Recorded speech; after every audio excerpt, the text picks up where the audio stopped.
자, 김경진 의원 신문해 주십시오. 신문하기 힘드네요. 자, 우병우 증인.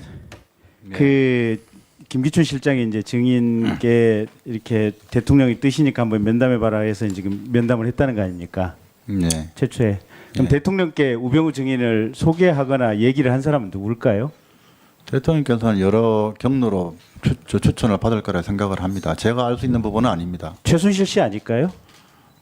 저는 그렇게 생각하지 않습니다. 그렇게 생각하지 않습니까? 예. 한번 저기 영상 사운드를 한번 좀 틀어보겠습니다. 최순실과 오늘과 동시에 우병우가 민정비서관으로 청와대에 들어갔어.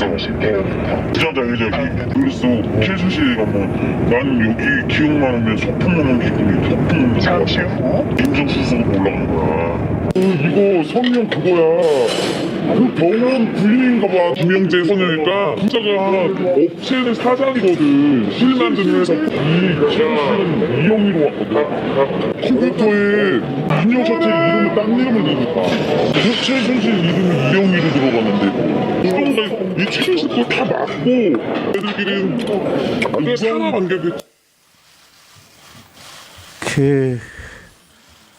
저도 이런 음성을 변조해서 올리는 걸 참 싫어합니다. 싫어하는데 증인의 장모께서 기흥시시를 운영하는데 저희가 여러 가지 방법으로 기흥시시의 종업원들 또 거기 SDNJ 사무실이 또 그 안에 있죠. 기흥시시 안에 있죠. 본사는 정확히 모르겠습니다. 예. 그래서 그 기흥시시 안에 있는 여러 명들을 저희가 접촉해서 음성을 녹음을 했고 저 녹음한 내용 중에 핵심 부분을 지금 틀어드린 겁니다. 그리고 오늘 저 틀어드린 부분은 각 언론사에 배포를 하겠습니다. 다만 이제 언론사에 저희가 부탁드릴 것은 뭐냐면 저희가 음성 변조를 했는데 저거를 풀 수 있는 방법이 있답니다. 원래 음성으로 복원하는 기술이 동시에 있답니다. 근데 언론사에서 받으시면 저게 복원은 가능하겠지만 굳이 복원해서 그 당사자가 누군지 알려 하시지 말아 주셨으면 하는 그런 언론사에서 신중한 부탁을 드리겠습니다. 그러니까 이제 저 내용인 지금 그렇습니다. 그 최순실 씨가 기흥시시에 평균 2주에 한 번꼴로 왔고 증인의 장모이신 김장자 회장은 최순실 씨만 오면 버선발로 뛰어나가서 이렇게 즐겁게 맞이를 했고 그런 인연으로 해서 증인은 박근혜 대통령에게 민정비서관으로 추천이 됐고 결국은 증인, 최순실, 문고리 3인방 이런 사람들이 다 한 패거리를 이뤄서 이번 최순실 사태의 농단의 주범이다. 이렇게 지금 추정되는 상황입니다. 증인 사실 아니죠? 저는 저런 얘기를 도저히 난 납득할 수가 없습니다. 음성 변조돼 있고 네. 그리고 무슨 2주에 한 번씩 와서 버선발로 그런 얘기는 저는 납득할 수 없습니다. 한 말씀만 드리면 네. 우리 위원 잘 아실 겁니다. 제 전임 민정비서관은 제 검찰 4년 후배입니다. 4년 후배가 1년 이상 근무한 자리에 가는 게 검찰에 근무하신 분들은 아실 겁니다. 그게 무슨 영전이겠습니까? 저는 김기춘 실장님이 저한테 민정비서관 제안해서 워낙 어려운 분이라서 승낙을 했지만 돌아와서 4년 내지 5년 후배 뒷자리로 가는 것이 과연 맞느냐? 동기들이 검사장이 되고 된 지 벌써 1년 내지 1년 반이 됐는데 1급 비서관으로 한 게 맞느냐? 사실 나름대로 고민을 상당히 많이 했습니다. 대략 이제 증인 말씀의 취지는 알겠고요. 인사청탁이나 무슨 발탁이라고 보는 것 자체가 저는 그건 알겠습니다. 예. 네, 그만하시죠. 근데 이제 제가 굳이 얘기를 드리면 증인은 여러 가지 이유로 돈은 굉장히 많고 권력에 대한 욕구는 굉장히 강한 사람입니다. 그래서 증인이 검사장 입성에 실패를 하고 변호사 1년을 하면서 어떻게든지 권력의 핵심으로 복구할까 절치부심했을 것이고 그것 때문에 민정비서관 자리에 대해서도 아주 고맙게 들어가지 않았을까라는 것이 제 추정입니다. 증인 말씀하신 거 제 추정이 틀린 거겠죠. 굳이 답변 안 하셔도 됩니다. 자, 그래서 이제 아까 저 배경 이제 저런 상황 하에서 증인은 아까 지금 세월호 압수수색과 이제 해경 압수수색과 관련해서 증인의 입장은 해경에 대해서 이 또 세월호와 관련해서 철저한 수사가 증인이 가지고 있는 입장이었고, 그래서 해경 압수수색도 단지 두 기관 간의 충돌을 조정했을 뿐이다라고 얘기를 하는데, 거기에 대해서 제가 파악한 부분을 가지고 조금 반박을 해보겠습니다. 그 당시에 이제 세월호 해경 정장 업무상 과실치사죄 적용을 광주지검의 변찬우 검사장이 상당히 주장을 했는데, 그 변찬우 검사장 2015년 1월에 대검 강력부장으로 인사났다가 결국은 이게 좌천됐다가 사표 내고 나갔습니다. 그다음에 그때 당시에 이게 하도 법무부에서 또 민정에서 이게 반대가 심하니까 대검 내의 각 과장들에게 법리 검토를 시켰는데, 대검 과장이던 손영배 부장검사가 이게 업무상 과실치사죄로 기소되는 게 맞다고 주장을 했는데, 유일하게 대검 과장급 중에서는 인사를 받으면서 북부지검 과장으로 좌천성 인사를 받았습니다. 그리고 또 하나가 그 세월호 특위를 구성하는 데 있어서 수사권 기소권 문제를 가지고 악착같이 싸웠습니다. 여기 있는 의원님들 다 기억하실 겁니다. 그때 당시에 여당 정부에서는 세월호 특조위에서 수사권을 가지면 안 된다고 정말 온몸으로 막았습니다. 심지어는 세월호 유족들에 대해서 시체 파리를 한다는 식으로 인터넷에 속칭 말하는 댓글 조작 세력들이 엄청나게 글을 올렸었습니다. 그리고 세월호 특조위 기간 연장 문제를 가지고도 박근혜 대통령이나 이 정부 거의 경기에 가까운 거부 반응을 보였습니다.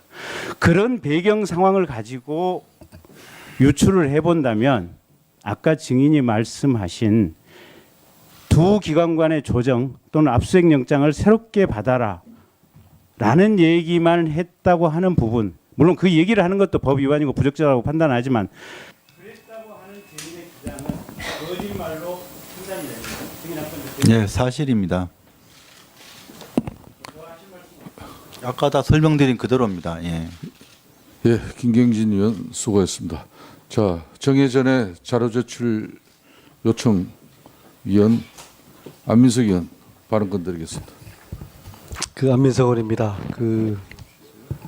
제 본 의원이 조대위에 대해서 많은 관심을 갖고 의문을 제기하는 이유는 조대위가 세월호 7시간의 키를 가지고 있을 수도 있다는 그런 추정 때문입니다. 의사들은 아까 제가 보여드렸던 판넬 사진이 프로포폴과 같은 수면 마취에서 깨어난 얼굴이라고 성형외과 의사들이 이구동성으로 그렇게 이야기를 하고 있고, 그러면은 관저에선가 어디에선가 조대위가 저는 그 주사를 놨을 거라는 그런 추정을 합니다. 진실은 신만이 알겠죠. 그런데 조대위는 오늘 결정적인 거짓말을 했습니다. 11월 30일 그 치밀하게 준비했던 인터뷰에서는 본인의 위치를 의무동으로 이야기했다가 오늘은 의무실로 위치를 바꿉니다. 왜 그러냐고 하니까 착각이었다고 하는데 저는 그것이 거짓말하고 있다고 생각을 합니다. 따라서 첫 번째 제가 자료 요청할 것은 의무실 14년 4월 16일 의무실에서 의무동으로 이동할 때 초소에서 기록을 하죠. 그 초소 일지, 이것은 기밀 문서도 아니고 일반 문서입니다. 청와대에 초소 4월 16일 날 의무실에서 의무동으로 초소 일지를 첫째로 요청하고요. 두 번째로 숨기는 자가 범인입니다.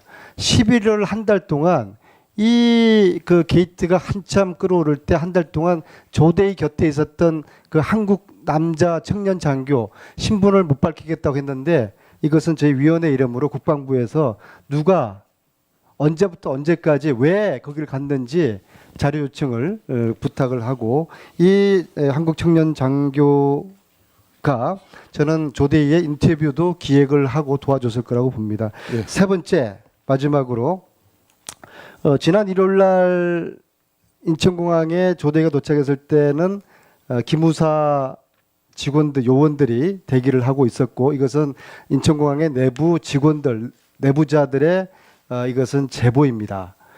따라서 그 자의 진술에 의하면은 조대에는 기무사 요원들이 데리고 어디론가 갔습니다.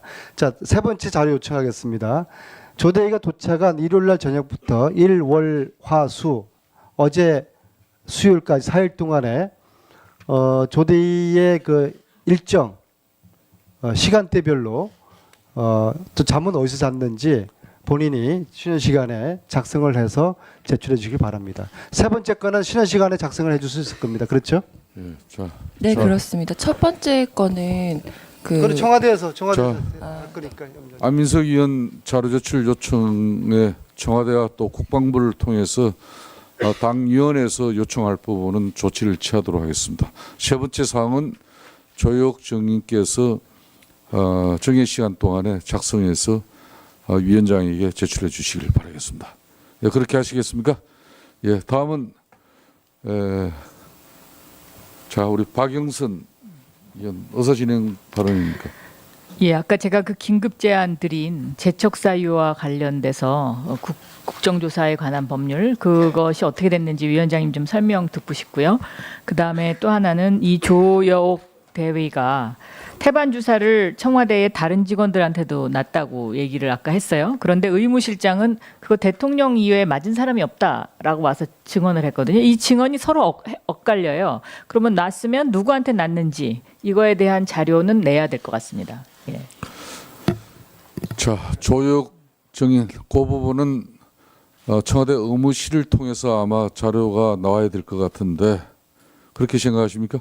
네, 그렇습니다. 제가 확인할 수 이거는 있는 우리 방법이 위원회에서 없습니다. 청와대 의무실을 통해서 자료 요청을 하도록 하겠습니다. 예, 그리고 아까 이완영 그 위원 제척 요청한 긴급 안건 발의는 제척이라는 것은 말 그대로 특정 사안에 대해서 정은 또 조사에 영향을 끼칠 수 있으므로 제척하는 겁니다. 그렇기 때문에 아까 그 시간 이후에 지금 본 위원장이 이완영 위원의 지금 위원회 지금 사실상 신문을 제지하고 있고 본인의 소속당 원내대표랑 자신의 거취 문제를 지금 논의 중이므로 좀 기다려 주시길 바라겠습니다. 자, 이상으로 정해 전에 의원들의 발언을 마치고 원만한 자료 제출 준비와 또 답변 정리를 위해